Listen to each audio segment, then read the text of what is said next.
Current electricity 22nd January shift 1. Which of the following resistivity versus temperature curve is more suitable to be used in wire bound standard resistor? सबसे पहले तो आपको standard register का मतलब पता होना चाहिए कि what is a standard register. Standard register means ऐसे रेजिस्टेंस जिनका रेजिस्टेंस क्या रहता है, कांस्टेंट रहता है, मतलब ज्यादा वेरी नहीं करता है. अब देखो, जब हम लोग करंट इलेक्ट्रिसिटी का चैप्टर पढ़ रहे थे तो मैंने आपको रेजिस्टिविटी टेम्परेचर के 3 ग्राफ बताए थे.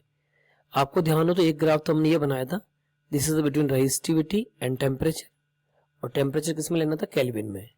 ठीक है, और आपका ग्राफ कुछ इस तरह से आया था, लाइक दिस.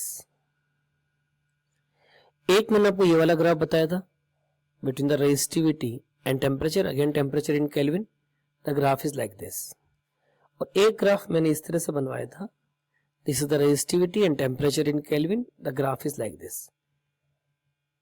ओके, अब आपको ध्यान होना चाहिए तीनों ग्राफ किस किस के हैं. तो ये वाला ग्राफ किसके लिए था, कंडक्टर के लिए था, दिस इज फॉर कंडक्टर.